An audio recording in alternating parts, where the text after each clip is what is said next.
네, 여러분 반갑습니다. 네, 또 여기서 이렇게 또 한 달 만에 또 뵙네요.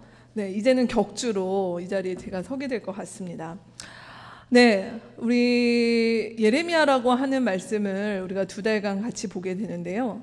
도시락 이번 달 그리고 다음 달 본문 말씀이 예레미야서입니다. 예레미야서가 혹시 몇 장으로 되어 있는지 혹시 아시나요? 네, 1년 52주 한 주에 하나씩 보라고 52장으로 되어 있습니다. 만만치 않죠. 구약 성경에서 단어 숫자만 놓고 보면 예레미야서가 제일 많은 분량입니다. 사실은 비용적으로요. 그러니까 이 예레미야서라고 하는 성경 자체가 굉장히 무게감이 있는 성경이죠.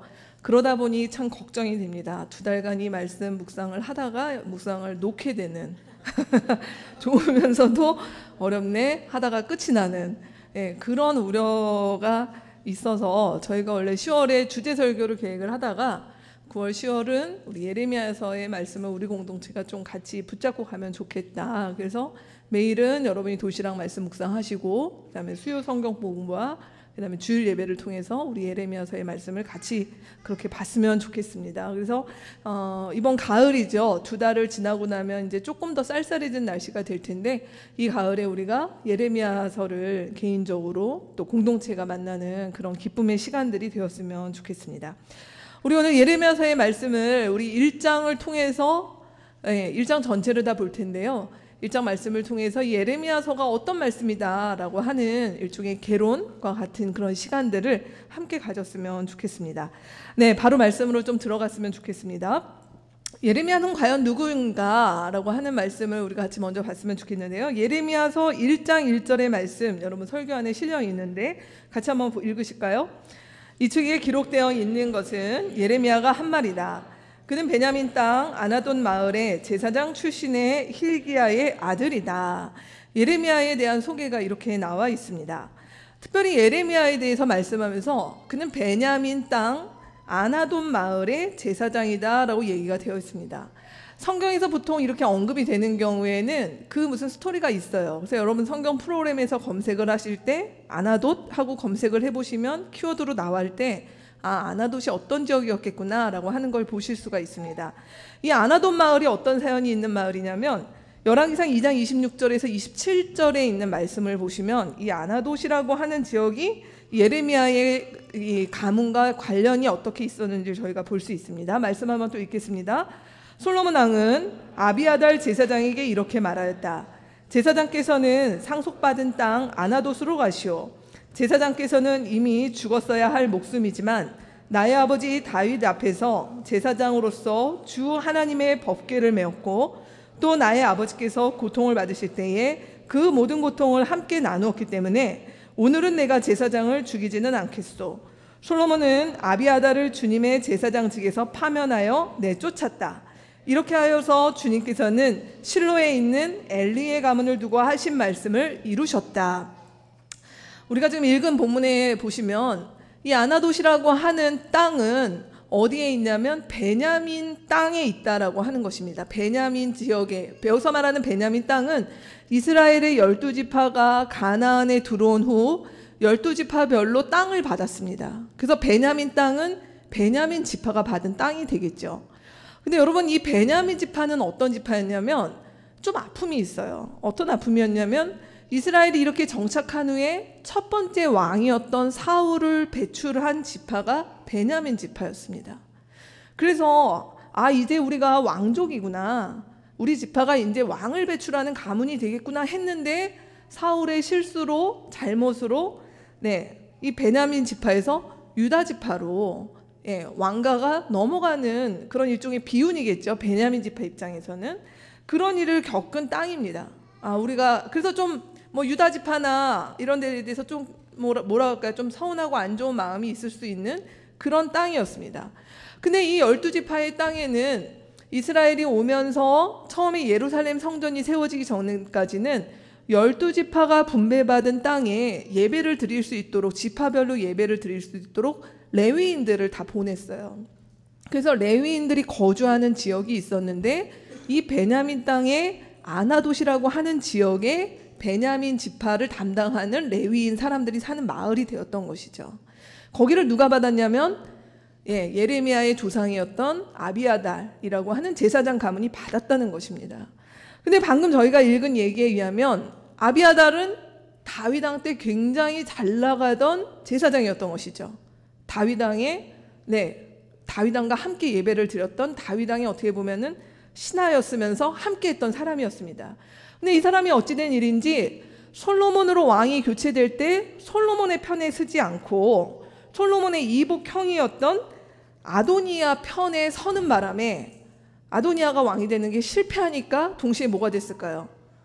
역적이 된 것이죠. 우리로 표현하면. 그렇게 되니까 사실 우리의 조선의 역사나 이런 일을 보면은 충신이 아니면 역적이잖아요. 보통 이런 일이 됐을 때. 그러면 제거당해야 되는데 오늘 솔로몬이 뭐라고 얘기하냐면 당신이 아버지와 했던 내가 그걸 알고 있기 때문에 그 의리를 생각해서 죽이진 않겠다. 대신 어떻게 하라고요? 예루살렘에는 있지 못한다. 예루살렘은 어떤 곳이었습니까? 이제 솔로몬 때에 성전이 지어지고 제사장들 중에 가장 유력하고 능력 있는 제사장들이라고 할까요? 이런 사람들은 예루살렘에 모일 수밖에 없는데 이제 아비아달 가문은 끝난 거죠. 예루살렘으로 돌아오진 못하고 아나돗이라고 하는 지역의 지역 제사장으로서 그냥 머물게 되는 그런 운명을 가진 집안이었다는 것입니다. 근데 거기다가 알고 봤더니 그 아비아달의 조상은 누구였는가? 엘리 가문이다 라고 하는 게 마지막에 또 언급이 됩니다. 여러분, 엘리는 누구였습니까? 엘리 제사장 들어보셨죠? 사무엘이라고 하는 때에 사무엘의 전대 제사장이었는데 이 엘리 제사장은 뭐라고 할까요? 참 한심한 제사장? 그런 어떤 게 불릴 수밖에 없는. 그래서 블레셋과의 전쟁에서 법궤도 잊어버리고 두 아들도 잊어버리고 그러다가 자기의 마지막도 굉장히 비참하게 생을 마감했던 그 사람이 바로 엘리 제사장이었던 것입니다. 자, 지금 짧은 한 구절이었지만 이 엘리야라고 하는 사람이 태어났을 때 이미 그가 가지고 있는 배경이 뭐였냐면 베냐민 땅 아나돗 지역, 그리고 그는 엘리의 후손이었다라고 하는 이런 일들을 볼 때 결국 이 얘기는 무슨 얘기를 할까요? 예레미야는 그 당대에 의하면 주류가 될 수 없는 사람이었던 거예요. 우리로 얘기하면은 중앙에 진출할 수 없어요. 그가 가지고 있는 이런 한계들에 의해서. 그래서 그는 결국 평생 비주류의 어떤 삶이라고 하는 것들로 이렇게 자리 잡을 수밖에 없는 사람이었었던 것 같습니다. 그런데다 여기에 보면 제사장 출신이다라고 하는 말이 있는데, 여러분, 제사장 출신, 제가 방금 언급드렸죠. 솔로몬 왕이 예루살렘 성전을 짓기 전까지는 지역별로 실로와 같은 대표적인 지역에 지역 성소의 개념이 있었어요. 그래서 거기서 하나님을 지파별로 예배를 드릴 수 있었습니다. 근데 예루살렘 성전이 지어지면서 이제 예배도 어떻게 되는 것입니까? 중앙에서 드려요. 그래서 이스라엘의 모든 남자들은 1년에 한 번 예루살렘 성전에 가야 되는 것이에요. 그렇게 되면 당연히 지파별로 있었던 지역 성소의 기능은 약화됩니다. 그리고 거기에 배치되었던 사실 제사장들도 과연 뭘 했을까? 이 사람들은 뭘 하고 있었을까? 라는 생각이 든다는 것이죠. 그래서 적어도 제사장이라면 그는 예루살렘에 있어야 되는 것이에요. 그 시대의 제사장이라면 예루살렘에서 무엇인가 성전과 관련된 일들을 했어야 됐는데 어찌된 일인지 예레미야는 그렇지 못했다라고 하는 것을 알 수가 있습니다. 그래서 우리가 예레미야서의 말씀을 보면 제사장들의 문제에 대해서 굉장히 많이 언급을 하는데, 아마도 우리가 추측하기로는 이 시대에 이 지방에 있었던 제사장들이 그냥 잘 지냈던 것이 아니라 자기의 제사장의 지위를 가지고 각 지파별로 좀 뭐라고 할까요? 종교 권력자의 노릇을 하면서 별로 좋지 않은 일들을 많이 했던 것들에 대한 고발이 예레미야서에 나옵니다. 그것은 중앙에 있는 자들을 향해서도 얘기하지만 각 지역에 있었던 제사장들도 이미 그들의 기능이 굉장히 많이 오염되었다라고 하는 그런 고발을 하고 있는 것 같습니다. 자, 그렇습니다. 이런 예레미야입니다. 성경에 보면 비중도 많고 우리가 많이 언급되지만 사실 당대에 보면 예레미야라고 하는 사람은 그 당대에 참 별 볼 일 없는 사람이었고 권력의 중심부에 있었던 사람도 아니었다라고 하는 것이죠. 어찌 보면 오늘날 우리 중에 많은 사람들, 우리가 이 사회에서 요구받는 것들이 우리가 능력 있는 사람이 되는 거, 무엇인가 영향력을 행사하는 사람이 되려면 어디 가야 됩니까? 전문성을 가져야 되고 큰 물에 가서 놀아야지 큰 인물이 되는 것이죠. 거기에 가야 고급 정보를 접할 수 있고요. 예레미야 때도 크게 다르진 않았을 것입니다. 근데 하나님께서는 우리가 큰 물에서 놀고 있는가, 얼마나 좋은 스펙을 가지고 있는가, 이런 것과 상관없이 어찌 보면 예레미야서의 말씀 속에서 우리 가운데 보여주는 것이 이 세속의 체제에 대해서 순응하지 않고, 어찌 보면 이 세속의 체제의 선봉에서 그 흐름을 같이 따라가는 자가 아니라 거기서 염증을 느끼고 어찌 보면 잘 부적응하는 그런 사람들 속에 오히려 하나님께서 그들을 들어 사용하시는 예로 구약의 많은 예언자들의 케이스가 나오는데, 그 가운데 대표적인 사람이 예레미야라고 볼 수가 있겠습니다. 자, 그러면 이 예레미야가 살던 시대는 언제였느냐라고 하는 것들을 우리가 예레미야서의 말씀을 좀 보실 텐데요.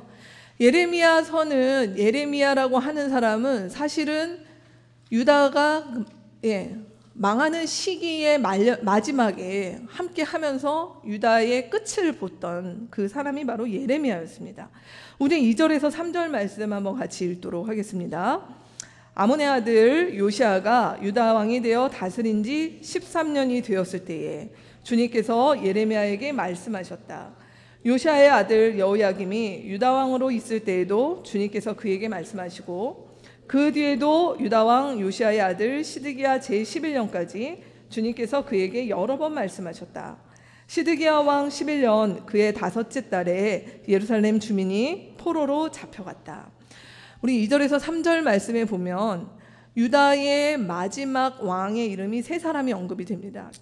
요시아, 여호야김, 그리고 시드기야라고 하는 왕이 언급됩니다. 여러분, 오늘 설교 안에 본문이 저의 특징이기도 하죠. 본문이 많이 실렸습니다. 많이 실렸는데 이 본문이 여러분의 이해를 위해서 꼭 필요하여 이렇게 제가 실었으니까 너무 노여워하지 마시고 말씀을 읽었으면 좋겠습니다. 요시아 왕이라고 하는 사람이 누구였는가, 뭘 알아야지 우리가 이 시대를 이해하잖아요. 자, 밑에 보시면 요시아 왕은 기원전 640에서 609년까지 유다의 왕으로 있었던 사람입니다. 그는 어떤 일을 했는가? 열왕기하 22장 2절, 그리고 그 밑에 있는 23장 말씀 같이 얹어서 읽도록 하겠습니다. 요시아는 주님께서 보시기에 올바른 일을 하였고 그의 조상 다윗의 모든 길을 본받아 곁길로 빠지지 않았다. 요시아는 대제사장 히르기야가 주님의 성전에서 발견한 책에 기록된 율법의 말씀을 지키려고 유다 땅과 예루살렘에서 신접한 자와 박수와 드라빔과 우상과 모든 혐오스러운 것들을 눈에 보이는 대로 다 없애버렸다. 이와 같이 마음을 다 기울이고 생명을 다하고 힘을 다 기울여 모세의 율법을 지키며 주님께로 돌이킨 왕은 이전에도 없었고 그 뒤에도 다시 나타나지 않았다. 그가 다스리고 있던 때에 이집트의 바로 느고 왕이 아시리아 왕을 도우려고 유프라테스 강 쪽으로 올라갔다. 요시아 왕이 그를 맞아 싸우려고 무깃도로 올라갔으나 바로 느고에게 죽고 말았다. 여기 요시아 왕의 이야기가 나옵니다. 요시아 왕은 유다의 왕 중에, 이스라엘이 남유다와 북이스라엘로 우리 한반도처럼 이렇게 갈라졌죠. 그래서 이 요시아 때는 이미 북이스라엘은 망해서 없었던 때입니다. 망해서 없고 이제 남쪽 유다만 남았던 때예요. 그래서 북이스라엘은 아시리아라고 하는 곳에 패망해서 이제 거기에 속국처럼 된 상황이고 남쪽 유다만 남았습니다. 근데 이 남유다의 요시아라고 하는 왕은 드물게도 이스라엘의 이 유다의 왕들 중에 하나님을 경외하고 하나님을 따랐던 왕이라고 우리가 오늘 읽은 본문에 나와 있습니다. 그래서 그는 우리라로 얘기하면 오늘날 사실은 과거 청산을 한 것이죠. 선대에 있었던 모든 좋지 않았던 것들에 대해서 그가 적극적으로 종교개혁, 사회개혁, 사실 이런 일들을 하려면 이미 기존의 권력자들, 그것이 정치 권력이든 종교 권력이든 그 일들을 누리고 있는 사람들과의 대결 속에 들어가는 것일 것입니다. 근데 요시아는 그 일을 감행했다는 것이죠. 근데 이 요시아가 조금 더 살아서 이 일을 진행하면 좋았을 텐데, 우리가 마지막에 본 말씀에 보면 이 당대에 작은 유다를 둘러싸고 일어났던 강대국들이 3곳이 있습니다. 그것은 바로 이집트라고 하는 곳, 그리고 아시리아라고 하는 곳, 그리고 신흥 강국으로 바빌로니아라고 하는 강대국이 뜨고 있었습니다. 이러할 때에 지금 뭐라고 말씀이 되어 있었냐면은 29절 말씀에 보면 이집트 왕과 아시리아 연합군이 아마도 바벨론을 대항해서 싸우러 했던 시기였던 것 같아요. 그래서 이 왕은 이때다 싶어서 늘 괴롭혔던 이집트에 좀 어떻게 대항해서 힘을 좀 받으려고 했다가 안타깝게도 요시야 왕은 이 전투에서 죽고 맙니다. 네, 그렇게 되고 나니 이집트 왕이 기분이 좋겠습니까? 안 좋죠. 그러니 어떤 일이 있는가? 바로 그의 아들 엘리야김을 이집트로 끌고 가는 일이 벌어집니다. 엘리야김이 아니라 첫아들 여호아하스를 끌고 갑니다. 밑에 보실까요? 우리 왕하 23장 그 밑에 본문도 같이 쭉 읽겠습니다. 또 바로 느고 왕은 요시아를 대신하여 요시아의 아들 엘리야김을 왕으로 삼고 그의 이름을 여호야김으로 바꾸게 하였다. 여호아하스는 이집트로 끌려가 그곳에서 죽었다. 여호야김은 바로의 요구대로 그에게 은과 금을 주었다. 그는 바로의 명령대로 은을 주려고 백성에게 세금을 부과하였고 백성들은 각자의 재산 정도에 따라 배정된 액수대로 바로 느고에게 줄 은과 금을 내놓아야 하였다. 그는 조상의 악한 행위를 본받아 주님께서 보시기에 악한 일을 하였다. 여호야김이 다스리던 해에 바빌로니아의 느부갓네살 왕이 쳐들어왔다. 여호야김은 그의 신하가 되어 세 해 동안 그를 섬겼으나 세 해가 지나자 돌아서서 느부갓네살에게 반역하였다. 바빌로니아 왕이 이집트 강에서부터 유프라테스 강까지 이집트 왕에게 속한 땅을 모두 점령하였으므로 이집트 왕은 다시는 더 국경 밖으로 나오지 못하였다.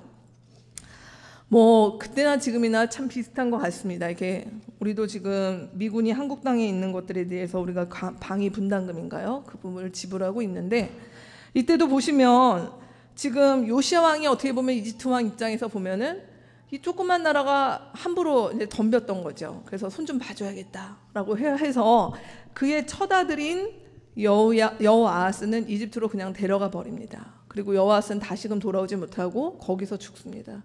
그리고 그의 차남인 지금 보시는 것처럼 요시야를 대신해서 엘리야김을 왕으로 세웠는데 누가 세웠습니까? 이집트 왕이 세워버린 것이죠. 네, 그러니까 이건 왕의 개념이 아니죠, 이미.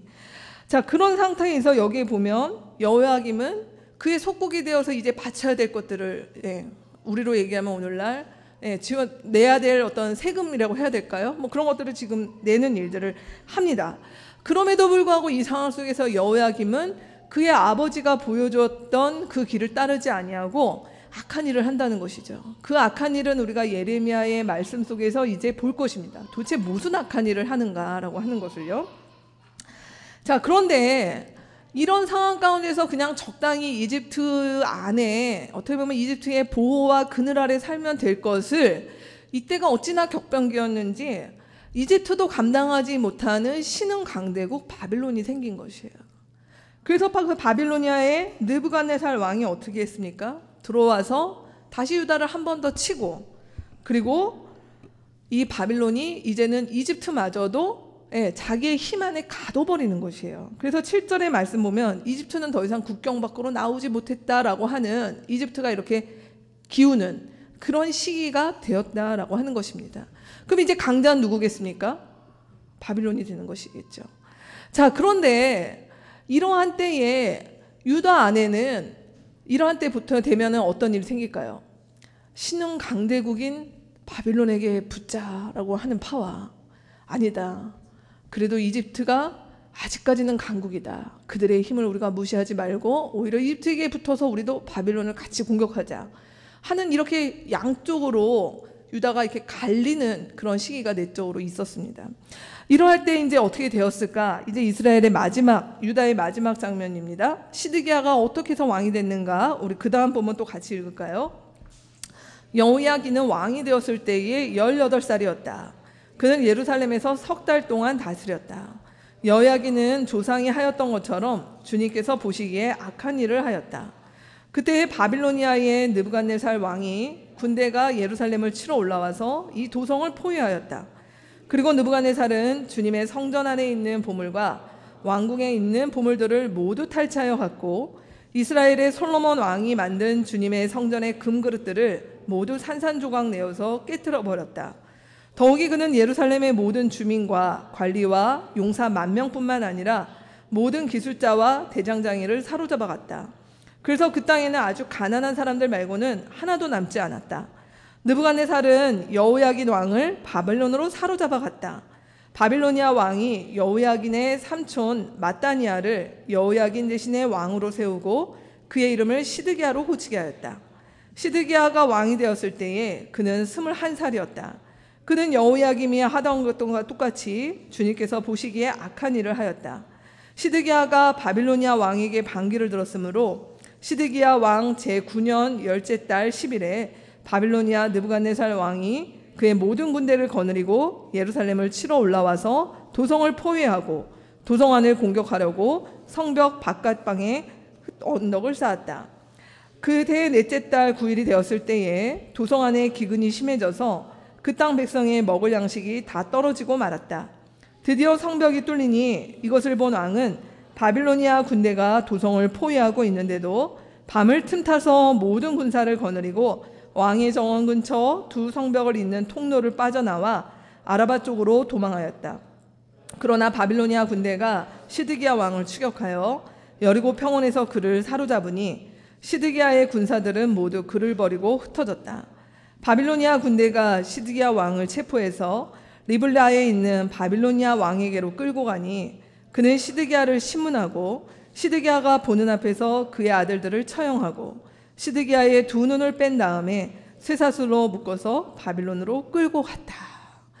이렇게 해서 유다의 마지막 왕 시드기야의 비운의 운명이 나옵니다. 이 마지막 왕의 이름 보시면 시드기야 때 전에 아까 이었던 여호야김을 대신해서 여호야긴이라고 하는 왕이 있었다는 것이죠. 근데 그 왕이 또 느부갓네살에 의해서 바벨론으로 데려가게 되고 그 대신 그의 사촌이었던 지금에 나오는 시드기야, 이제 이름도 막 바꾸잖아요. 우리도 이런 게 참 익숙하잖아요. 일제 때 이름을 막 바꾸는 일들. 그런 일들이 있었는데 시드기야는 어떻게든 그래도 좀 우리로 얘기하면 독립운동 뭐 이런 거 좀 해보려고 했다가 오히려 나라의 망하는 마지막을 보고 그조차도 굉장히 참 비참하고 슬픈 일을 겪는 이 일들이 오늘 열왕기 하의 이 마지막 부분에 이렇게 장식되고 있습니다. 여러분, 우리가 기 본문을 왜 읽었을까요? 지금 얘기했던 요시아부터 시작해서 여호야김, 시드기야 이 모든 때를 누가 있었다고요? 예레미야가 살아 있었다는 것이에요. 이 모든 역사에 어떻게 보면은 정말 격변기의 이 시기를 그가 같이 있었다라고 하는 것입니다. 밖을 바라보면 작은 유다가 감당할 수 없는 강대국들 간의 그 가축전, 그 상황들을 그는 봤었고요. 그리고 바빌로니아라는 한 곳이 얼마나 무서운 곳인지도 목격을 했던 것이었다고 하는 것이죠. 근데 안을 돌아보면 어떻습니까? 이런 상황 가운데서 유다 공동체 안을 바라보면 여기도 희망이 없는 것이죠. 여전히 기득권자들, 왕을 비롯하여 이 사람들은 그저 자기의 안위를 챙기기에 바빴던 것이고 하나님을 믿었던 하나님과의 그 언약을 버리는 일들이 있었다라고 얘기하는 것입니다. 그럼 이 모든 일들을 봤던 예레미야는 사실은 이 모든 일들을 고발하고 보고 때로 분노하고 마음 아파하면서 차라리 하나님께서 나를 그냥 빨리 데려가 주셨으면 좋겠는데 그렇게 하지 못하고 사실 그의 눈으로 어떻게 보면 애증의 대상이겠죠. 그의 유다라고 하는 나라가 그것이 패망하는 것들을 다 보고요. 그리고 유다 공동체에 있던 사람들은 드디어 586년에 시드기야 때 이렇게 망하면서 이제 각 지역으로 흩어집니다. 디아스포라 공동체가 되는 것이죠. 그래서 유다 땅에 남은 사람들은 누구라고요? 힘없고 가난한 사람들만 남기는 거예요. 뭐 이들이 뭘 도모하지 못할 그런 사람들만 남겨놓고 일부는 지금 어디가 있습니까? 이집트에도 가 있고 일부는 바빌로니아로 끌려갔고 이 바빌로니아로 끌려갔던 사람들 중에 우리가 아는 다니엘 뭐 이런 사람들이 그 당시에 끌려갔던 사람들이었던 것입니다. 자, 그런데 예레미야는 어디 있었을까요? 이때 참 모진 목숨입니다. 예레미야는 이집트를 따라가듯 이집트에 우리가 살 길은 바빌론이 아니라 이집트로 가야 된다라고 하는 무리들에 의해서 자기의 의지와 상관없이 이집트로 끌려가서 거기서 생을 마감한 걸로 예레미야서의 마지막은 기억하고 있습니다. 여러분, 이런 시간들을 해서 예레미야는 한 40년 정도의 기간 동안 이 유다 공동체가 망하는 시간을 함께 했던 사람입니다. 40년이라고 하는 이 시간이 그 예레미야서에서 좀 언급되는 이유가 있는데요. 여러분, 이스라엘을 애굽에서 가나안으로 이끈 사람이 누구였습니까? 모세였죠. 애굽에서 가나안으로 이끌었던 시간이 40년이라고 표현합니다. 근데 예레미야는 이 모세의 어떻게 보면은 대조되는, 모세에 비유되는 인물로서 굉장히 다른 모습을 보죠. 모세는 이스라엘 백성을 이집트에서 가나안으로 이끌었던 사람이지만 예레미야는 뭘 봅니까? 하나님을 떠난 이스라엘이 다시 이스라엘에서 이집트로 돌아가는 이 일들을 목도한 바로 그의 인생의 여정들이 이 예레미야서에 있습니다. 자, 이런 어떻게 보면 참 가슴 먹먹하고 아픈 이 이야기들을 우리가 읽어야 되는데 하나님께서 예레미야를 어떻게 부르셨냐라고 하는 것이에요. 그리고 이 구약에 나오는 예언자들에 대한 어떻게 하나님께서 부르시는가에 대한 얘기가 우리 4절에서 10절 말씀에 나와 있습니다. 우리 4절에서 10절 말씀 우리 자매들이 한번 읽어주셨으면 좋겠습니다. 주님께서 나에게 말씀하셨다. 내가 너를 모태에서 짓기도 전에 너를 선택하고 내가 태어나기도 전에 너를 구별해서 문민족에게 보낼 예언자로 세웠다. 내가 아뢰었다. 아닙니다. 주 나의 하나님, 저는 말을 잘 할 줄 모릅니다. 저는 아직 너무나 어립니다. 그러나 주님께서 나에게 말씀하셨다. 너는 아직 너무나 어리다고 말하지 말아라. 내가 너를 누구에게 보내든지 너는 그에게로 가고 내가 너에게 무슨 명을 내리든지 너는 그대로 말하여라. 너는 그런 사람들을 두려워하지 말아라. 내가 늘 너와 함께 있으면서 보호해 주겠다. 나 주의 말이다. 그런 다음에 주님께서 손을 내밀어 입에 대시고 내게 말씀하셨다. 내가 내 말을 내 입에 맡긴다. 똑똑히 보아라. 오늘 내가 문 민족과 나라들 위에 너를 세우고 내가 그것들을 뽑으며 허물며 멸망시키며 파괴하며 세우며 심게 하였다. 네, 여기 에레미야를 하나님께서 예언자로 부르는 이 이야기가 1장에 처음에 실어 있습니다. 여러분, 예언자라고 우리말에 이렇게 번역이 되어 있는데 제가 밑에 한자를 좀 실어 들었는데요. 성경의 예언자는 우리가 알고 있는 소위 예언한다라고 하는 그 예언과 다른 예언입니다. 밑에 영어로 보시는 분이 편하신 분들은 우리가 일반적으로 뭐 노스트라다무스 뭐 아니면 뭐 이렇게 뭘 어딜 봐요 뭐 이런 뭐 예언하시는 분들 있잖아요. 당신 점쟁이 같이 이렇게 하는 사람들은 영어로 얘기하면은 프레딕트죠. 앞선 걸 그냥 얘기하는 사람이에요. 미래에 일어날 일들을 그냥 미리 알려주는 사람인 거예요. 그 예언이에요. 근데 성경은 이 예언이 아니라 예언자 할 때 예언은 이것이 아니라 그 다음에 나오는 것입니다. 프로페시라고 하는 이 예언자라고 하는 것인데 이 사람들은 누구냐면 먼 미래에 뭐 세상의 끝에 이것이 아니라 이 예언자들은 자기가 무엇을 보는 것이 아니라 하나님께서 아니면 신이 그의 계시나 뜻을 전달하는 통로로 전달자, 말씀의 전달자, 말씀에 어떻게 맡겨진 자라는 의미로서의 예언자라고 하는 것이라는 거예요. 그래서 그 밑에 보시면 아브라함 조수아 헤셀이라고 하는 사람의 예언자라는 책에 이게 많이들 인용이 되는데요. 나오는 얘기가 뭐였냐면 성경의 예언자는 누구냐? 단순히 어떤 신통한 뭐가 있어서 이게 장래일을 말하고 하는 사람이 아니라 하늘의 눈으로 하나님의 시각으로 우리 이 땅의 인간의 역사를 주석하고 해석하고 그것들을 전달하는 사람이다라고 얘기를 했다는 것입니다. 자, 그러면 이 예언자가 오늘 예레미야의 모습에서 나오는 것처럼 사실은 오늘날 이 땅 가운데는 제가 하나님 저를 부르셨습니다 막 이렇게 하면서 이렇게 막 들이미는 사람들이 좀 많은 시대인데 구약의 선지자들 중에는 하나님께서 이렇게 부르셨을 때 좋아하는 사람이 극히 드물었어요. 왜 그러세요? 왜 그러세요? 막 이런 분위기인 거죠. 오늘 이 말씀도 저 아닙니다. 잘못 보셨습니다. 왜 이러시는 건데요? 막 이러면서 지금 있는 장면이 예레미야에게도 나오는 것입니다. 왜 그럴까요? 그 예언자로 하나님께서 부르셨다라고 하는 그 일 자체가 가지는 두려움이 너무 컸기 때문인 거예요. 제가 오늘 세 가지로 우리가 오늘 말씀 가운데 그리고 이 두려움은 예레미야 52장 전반에 걸쳐 나오는 이야기가 되기 때문에 말씀을 드려요. 7절 말씀에 보면 이런 말씀이 있습니다. 주님이 나에게 말씀하셨어요. 어디로 가든지 누구에게 보내는지 그들에게 그대로 말하라 라고 얘기하셨어요. 가서 말하면 되잖아요. 근데 이게 왜 두렵냐는 것이죠. 말을 하면 하나님의 심판이 임할 것입니다. 하나님 당신들 돌아가기를 원합니다. 이렇게 말을 하면 선지자는 뭐를 기대하겠습니까? 예언자는 뭘 기대하겠습니까? 그렇게 말을 하면 네, 저는 미션 끝났습니다. 네, 살든지 말든지 알아서 하세요. 이렇게 되겠습니까? 내가 그렇게 전달했을 때 예언자에게 기대는 무엇입니까? 그 말을 듣고 예, 그 사람들이 뭔가 심경의 변화를 일으키고, 적어도 지금 내가 하는 말이 누구 말이에요? 하나님의 말이잖아요. 하나님께서 나를 통해 하셨던 그 말이었기 때문에 이 말이 무엇인가 상대에게 들어가서 파워풀하게 무엇인가 저들의 마음을 찌르고 변화를 일으키고 하는 일들을 보고자 하는 것이 있는데, 말을 해도 돌아오지 않는다는 거예요. 이 예언자들의 말의 특징은. 네. 하나님께서 그들의 말을 함으로써 그것이 변화되지 않을 것을 알고 전해야 되는, 어찌 보면 굉장히 기이한 운명이라는 것이죠. 이들이 말을 해도 돌아오지 않아요. 말을 해도 돌아올 것 같았으면 여기까지 오지 않았던 것이죠. 이들은 말을 해도 듣지 않을 것이고, 그러면 어떻게 할까요? 되려 8절에 보면 이 말하는 예언자들을, 예언자의 말에 대해서 저항하는 사람들, 공격하는 사람들이 있기 때문에 8절에 하나님께서 이렇게 말씀하신 겁니다. 두려워하지 말아라. 왜요? 두려워할 일이 생깁니까? 예레미야 곳곳에 보면 예레미야가 이렇게 해서 하나님의 말씀을 전하러 갔는데, 예레미야는 오늘날로 얘기하면 온갖 고초를 다 겪습니다.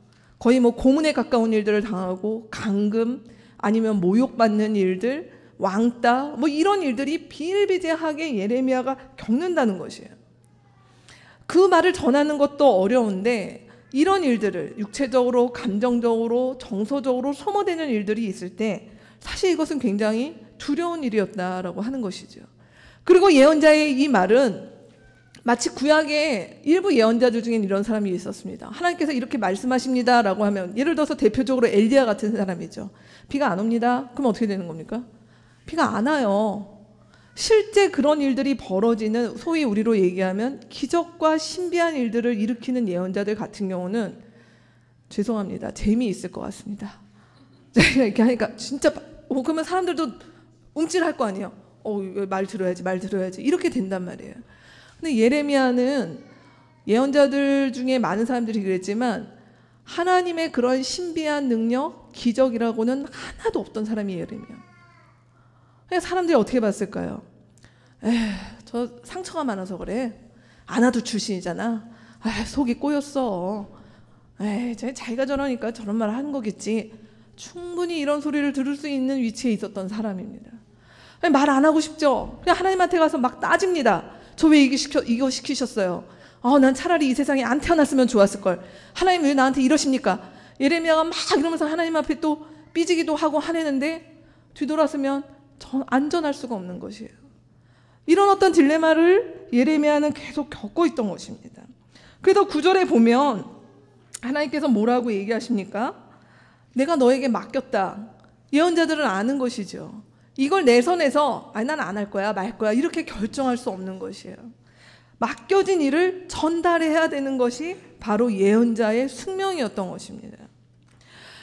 자, 이것이 바로 예레미야서에서 우리가 읽게 될, 예레미야라고 하는 사람이 이런 일들 가운데 얼마나 그의 내적인 고뇌가 컸고, 그리고 그의 실존이라는 것이 늘 외로움의 자리, 몰리는 자리, 사람들의 칭찬과 인정보다는 오히려 사람들의 비아냥과 비판을 들었던 자리 가운데 그는 거의 일상 놓였던 시간이 그의 40년이었다라고 하는 것을 보는 것입니다. 거기다 우리가 오늘 아까 말씀 같이 봤던 것처럼, 차라리 내가 이 말만 하고 쭉 사라져서 나의 삶의 자리가 다른 데였으면 좋겠는데, 예레미야는 어땠다고요? 이스라엘의 심판의 전 과정을 목도한 사람이었다는 것입니다. 그래서 10절 말씀에 나오는, 하나님께서 분명히 얘기하신 거예요. 딴 사람들 보라고 하면 좋을 텐데 예레미야에게 전달뿐만이 아니라 네가 똑똑히 봐라라고 말씀하신 거죠. 왜요? 너가 증인되어야 되니까 라고 하신 거예요. 그래서 뭘 보라고요? 하나님의 심판을 너는 보게 될 것이다. 뽑고 허물고 멸망시키고 파괴하는 일을 너는 보게 될 것이다. 그리고 또 뭘 봅니까? 잘 보지는 못했지만 하나님의 회복에 대해서 볼 수 있도록 하나님께서 그 속에서 다 하나님께서 제거한 후에 세우고 심는 그 과정을 보게 할 것이다 라는 이야기들을 하셨다라고 하는 것입니다. 자, 바로 이것이 예언자인 예레미야, 하나님의 말씀을 맡은 사람의 고뇌가 우리가 예레미야 52장의 말씀을 읽는 동안 곳곳에서 우리가 만나고 접하게 될 이야기입니다. 자, 그러면 예레미야의 말씀은 어떻게 구성이 되어 있는가? 예레미야의 말씀이 11절부터 우리가 18절의 말씀까지 19절의 말씀까지 보면 예레미야에서 전하게 될 5가지의 메시지가 전반적으로 다 나와 있습니다. 좀 더우신가요? 에어컨을 약간 틀어도 좋겠습니다. 첫 번째 11절, 12절의 말씀을 우리가 같이 한번 읽도록 하겠습니다. 주님께서 또 나에게 말씀하셨다. 예레미야야, 너는 무엇을 보고 있느냐? 내가 대답하였다. 저는 살구 나무 가지를 보고 있습니다. 주님께서 나에게 말씀하셨다. 내가 바로 보았다. 내가 한 말이 그대로 이루어지는 것을 내가 지켜보고 있다. 예레미야서에 나오는 말씀은 뭐였냐면, 이 오늘 말씀에 보면 살구나무는 바로 이스라엘 유다를 가리킵니다. 지금 하나님께서 예레미야에게 뭐라고 해요? 그 살구나무를 네가 봐라. 살구나무를 봤는데 지금 하나님께서는 뭐라고 얘기하시냐면은, 그걸 네가 보는데 겉은 멀쩡해 보이지, 근데 그렇지 않아. 그 살구나무는 썩은 나무야 라고 하는 것들을 하나님께서, 하나님의 진단, 하나님께서 유다 백성을 향한, 겉은 멀쩡해 보이고 살구나무로 하나님께서 부르셨지만 그들은 이미 썩어버린 나무라고 하는 것들을 보게 하신다. 이스라엘의 실상을 보게 하시는 일들이 예레미야 2장부터 펼쳐지기 시작합니다. 그래서 그곳을 향하여서 이제 13절부터 나오는 말씀, 15절 말씀에 보면 하나님의 임박한 심판에 대한 이야기가 이제 나올 것이다 라고 하는 부분이에요. 같이 또 읽겠습니다. 주님께서 나에게 두 번째로 말씀하셨다. 너는 무엇을 보고 있느냐? 내가 대답하였다. 물이 끓는 솥이 있습니다. 그 솥의 물이 북쪽에서부터 넘쳐 흐르고 있습니다. 주님께서 나에게 말씀하셨다. 북쪽에서 재앙이 넘쳐 흘러 이 땅에 사는 모든 사람에게 내릴 것이다. 내가 북쪽에 있는 모든 나라의 백성들을 이 땅으로 불러들이겠다. 그러면 그들이 모두 몰려와서 예루살렘 모든 성문 바로 앞에 자리를 잡고 사방에서 그 성벽을 공격하고 유다의 모든 성읍을 칠 것이다. 나 주의 말이다. 예레미야가 하나님의 예언자로 불렀을 초창기에는 이 북쪽에서 끓는 물이라고 하는 것의 실체를 잘 알 수 없었어요. 근데 40년의 시간을 지나고 나니 이 북쪽에서 끓는 물은 누굽니까? 바빌로니아라고 하는 것을 알게 되었다라고 하는 것이죠. 그리고 여기 나와 있는 말씀처럼 그들이 몰려와서 예루살렘 성을 무너뜨리고 그들이 물러와서 유다의 백성을 치는 일들을 보게 될 것이다 라고 하는 이 하나님의 임박한 심판에 대한 얘기가 나옵니다. 자, 그럼 왜 하나님이 이들을 심판하시는가? 16절 말씀입니다. 같이 읽을까요? 내가 이렇게 내 백성을 심판하는 까닭은 그들이 나를 버리고 떠나서 다른 신들에게 향을 피우고 손으로 우상을 만들어서 그것들을 숭배하는 죄를 저질렀기 때문이다. 하나님이 이스라엘을, 유다를 심판하신 이유는 무엇인가? 그들이 나를 떠났기 때문이다. 그들을 이집트로 불러내어서, 노예되었던 그들을 불러내어서 나의 백성으로 삼고 하나님의 거룩을 드러내는 자들로 삼고자 했지만 그들은 나를 떠났다. 그래서 하나님의 마음이 상했다라고 하는 이 이야기가 예레미야서의 말씀에 곳곳에 보면 하나님의 그 상한 마음이 정말 토로되는 장면들이 곳곳에 나옵니다.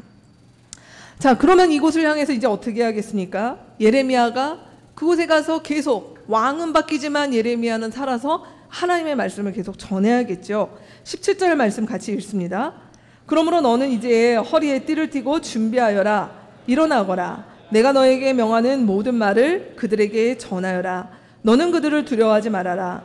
내가 그들을 두려워하면 오히려 내가 너를 그들 앞에서 무서워 떨게 하겠다. 이게 아까 말씀드렸던 예언자죠. 단순히 미래 얘기를 얘기하는 것이 아니라 하나님께서 준비하고 예비한 메시지를 가서 전달해야 할 자, 쉽지 않고 어려움의 길들이 예고되어 있다라고 하나님께서 미리 말씀하십니다. 그게 바로 예레미야의 예언이 예레미야 52장에 걸쳐 전반에 나오는 이야기입니다. 자, 그러면 이제 하나님께서 마지막 18절 19절의 말씀에 보면 예레미야에게 이게 약속이면서도 동시에 얼마나 어려운 일인지에 대해서 암시하고 있는 장면입니다. 같이 18절 19절 말씀 읽겠습니다. 그러므로 내가 오늘 너를 튼튼하게 방비된 성읍과 쇠기둥과 노성벽으로 만들어서 이 나라의 모든 사람 곧 유다의 왕들과 관리들에게 맞서고 제사장들에게 맞서고 이 땅의 백성에게 맞서게 하겠다. 그들이 너에게 맞서서 덤벼들겠지만 너를 이기지는 못할 것이다. 내가 너를 보호하려고 너와 함께 있기 때문이다. 나 주의 말이다. 오늘 하나님께서 뭐라고 얘기하냐면, 예레미야야, 너가 나가서 나의 말을 전하는 그 예언의 사명을 감당하는 것이 맨몸으로 안 된다는 거예요. 맨몸으로 안 되고서 지금 어떻게 하나님께서 무장시키시냐면, 그를 여기 말씀에 뭐라고 얘기합니까? 뭐로 만들어주시겠다고요? 예, 튼튼하게 방비된 성읍, 아무나 뚫고 할 수 없고 쇠기둥과 노성벽으로 그를 무장시켜서 나가게 하겠다라고 얘기하신다는 것이죠. 그러면 지금 이 말은 뭘까요? 그만큼 힘들다는 얘기예요. 이렇게 그가 준비되지 않으면 언제든 예레미야가 그가 정말로 힘들 수 있는 상황이라고 하는 것들을 동시에 말씀하고 있는 것입니다. 그래서 이 예언자가 받을 고난에 대해서 너가 준비하고 나서지 않으면 저들을, 지금 예레미야는 누구를 상대해야 됩니까? 여기에 나오죠. 모든 사람이에요. 왕부터 관리들부터 권력자부터 시작해서 누구까지요? 일반 백성에 이르기까지. 그래서 어떻게 보면 예레미야의 이 대결은 유다 백성 전체와 그의 대결이라고 해도 과언이 아닌, 네, 그런 예언자로서 굉장히 쉽지 않은 이 시간들을 그가 40년이라고 하는 기간 동안 올곧게 한결같이 이 예언자의 사명을 감당하게 하나님께서 준비시키겠다라고 하는 이 말씀인 것입니다. 자, 우리가 예레미야 1장의 말씀을 통해서 지금 일단 예레미야의 대략적인, 여러분이 52장의 앞으로의 여정을 하실 일들을 훑어봤습니다. 예레미야가 누구고, 예레미야의 시대가 어떠했고, 그리고 예레미야라고 하는 그가 하나님께서 부여받은 예언자라고 하는 것이 어떤 모습이고, 그리고 예레미야서에 앞으로 펼쳐질 메시지가 무엇이다 라고 하는 것들을 여러분 같이 보았습니다. 참 시기적으로 왜 하필 이때 예레미야인가 라는 그런 질문을 또 고민을 하게 되는 일들이 이번 주에 있었던 것 같습니다. 아까 우리 정신영 자매가 기도하면서도 이렇게 같이 나눴었는데요. 참 예레미야의 시대가 남일 같지 않다 라고 하는 것들을 느꼈던 한 주였던 것 같습니다. 여러분은 어떠셨습니까? 한반도의 운명이 우리 스스로 우리가 무엇인가를 결정할 수 없는 것들을 우리가 새삼스럽게 아는 건 아니지만 이번 주에도 여실히 알게 되었었죠. 네, 사드가 배치되었고요. 또 북한은 난리고요. 네, 우리 주변의 사강의 이 모습들 속에 우리는 누구의 목소리를, 우리의 목소리를 제대로 낼 수 있는가라고 하는 고민들을 하게 되는 것 같습니다. 또 무엇입니까? 그렇게 해서 봤던 우리의 내부의 모습들은 이번 한 주간 정말 우리 모두를 경악해 했던 일들, 우리 어린 10대들이 자기의 친구들을 그렇게 무참히 때리고 그에 대한 가책이 없이 오히려 그것들을 자랑하고 뭐 하는 일들, 그리고 그것이 한 지역이 아니라 지금 막 곳곳에서 일어나고 있는 것들이 드러나고 있는 상황인 것이죠. 서울의 한 지역에서는 특수학교가 마땅히 지어져야 함에도 불구하고 결국은 집값과 부동산 때문에 그 특수학교가 들어오지 못하게 하는 지역 주민들 간의 갈등으로 인해서 이 아이들은 어떻게 보면 더 약자에 해당되는 엄마들이 또 무릎을 꿇는 그 일들이 일어났던 일들을 보게 됩니다. 여러분, 이런 일들이 그냥 늘 그랬지 뭐 혹시 이렇게 보고 계십니까? 저는 이 일들을 보면서 우리의 지난 10년, 제가 뭐 지난 10년이라고 얘기하는 게 지난 두 정권에 대한 것들을 꼭 집어서 하는 얘기는 아닙니다. 그러나 한국교회가 하나님 앞에서 추락하고 우리가 하나님 앞에서 우리가 타락하는 것들의 그 시점과 지금 이 한반도와 그리고 우리 공동체 내부, 우리 안에서 일어나고 있는 일들은 사실은 궤를 같이 하고 있다는 것입니다. 과연 북한이 저렇게 하고 있는 일들 가운데 저런 모습으로 지금 변화되어서 무장하고 있는 이 일들에 대해서 한국의 그리스도인들은 우리는 아무 책임이 없다 얘기할 수 있겠습니까? 우리가 그 시간의 기간 동안 우리는 이 땅에서 오히려 교회의 이름으로, 신앙의 이름으로 하나님 앞에서 안 믿는 사람들과 동일한 삶의 길들을 같이 갔던 것은 아니냐라고 하는 것이죠. 아까 기도에서도 언급됐지만 이 땅의 10대들의 문제가, 특수학교가 들어오는 것들을 반대하는 문제가 어제 오늘의 이야기라는 것이죠. 그 일들은 다 어디에서 자라고 있었던 것입니까? 결국 우리 사회가 그 오랫동안 가지고 있었던 골마졌던 그 아픔들과 문제들이 지금 이렇게 드러나는 것이죠. 그러면 그 속에 우리는 지금 어디에 삽니까? 우리는 그 가운데 우리가 같이 살고 있지 않습니까? 교회 이름으로. 저는 예레미야 시대에 하나님께서 말씀하시는 것들이 우리가 알고 있는 일부 악인들, 공인된 악인들의 문제 때문에 그들이 하나님 앞에 심판에 놓였다라고 하는 것이 아니라 어찌 보면 우리와 같은 평범한 사람들이 그 일에 대해서 하나님 앞에 침묵하고 그저 우리도 그 속에서 떨어지지 않기 위하여, 그 속에서 조금이라도 낙오되지 않기 위하여 살았던 그 흐름들 속에 이스라엘이 망하게 되고 이스라엘이 하나님의 심판 앞에 놓였던 것들을 우리는 이 말씀 가운데서 이제 2달간 가슴 아프지만 보게 될 것입니다. 그럼 이제 우리의 선택은 뭐가 있을까요? 하나님, 세상이 이래도 우리의 가정과 저를 평안 가운데 묶어주십시오. 이것이 우리의 기도가 될 수는 없을 것 같습니다. 이번 달 9월달 도시락에 보시면 우리 김근주 교수님의 그 예레미야서에 대한 그 이해를 돕기 위한 글이 있습니다. 그 글의 마지막을 제가 여러분의 그 설교 안에 따왔는데요. 이 고백이 사실 이 시대에 우리에게도 있지 아니하면 이 예레미야를 우리가 2달간 읽는 것이 힘들 것입니다. 그 고백은 무엇입니까? 예레미야가 느꼈던 것처럼 어찌 보면 지금의 세상 가운데서 이 땅의 그리스도인들이 하나님 앞에 우리의 성공과 중심부에 들어가고 주류가 되고 우리가 어떤 권력의 핵에 들어가기 위해서 우리가 살고자 하는 것들을 하나님 앞에 내려놓고 어찌 보면 예레미야가 갔던 것처럼 사실은 고난이 있고 그리고 실패가 있고 때로는 어려움이 있지만 하나님의 말씀 앞에 서고자 하는 사람들이 이 시대에 있지 아니하면 사실 이 땅의 한반도에는 하나님의 심판과 어떠한 일들이 더 크게 예고될지도 모른다라고 하는 일종의 협박 아닌 협박, 경고 아닌 경고의 말씀들을 이 예레미야를 통해서 우리가 듣게 된다는 것입니다. 이 일에 있어서 예외는 없습니다. 나는 아니지, 나는 그냥 평범하니까 이렇게 숨을 수는 없습니다. 그래서 우리는 이 2달간 이 말씀을 정말 하나님 앞에서 진실한 마음으로 좀 읽었으면 좋겠습니다. 그래서 예레미야가 느꼈던 그 아픔, 그 서러움, 그 고난, 그 공고함들이 무엇인지 우리가 같이 하나님 앞에서 이 말씀 가운데 체휼하며 나아가는 그런 시간이 되었으면 좋겠습니다. 그래서 주님이 우리에게 이 2017년 한반도의 지금의 안타까운 이 현실 속에 우리에게 이 예레미야서를 소환하십니다.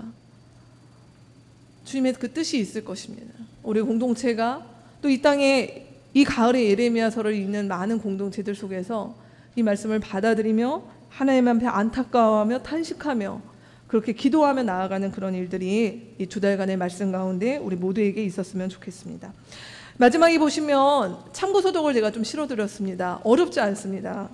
여러분 이 가운데 한 권이라도 하셔서 예레미야서를 읽을 때 여러분의 지침서로 읽을 책을 실어드렸으니까 같이 보시면서 읽었으면 좋겠습니다. 특별히 2번째 책인 한국교회 예레미야에게 길을 묻다, 김광남 이 선생님은 목회자가 아니십니다. 목회자가 아니신데 예레미야를 읽고 공부하는 가운데 쓰신 아주 좋은 글이니까 또 추천하고 싶습니다. 네, 오늘 말씀 이렇게 우리 마무리했으면 좋겠습니다. 이 시간 오늘 우리 가운데 주신 말씀을 기억하며 우리 1분 정도 하나님 앞에 침묵 가운데 기도하고 나아가도록 하겠습니다.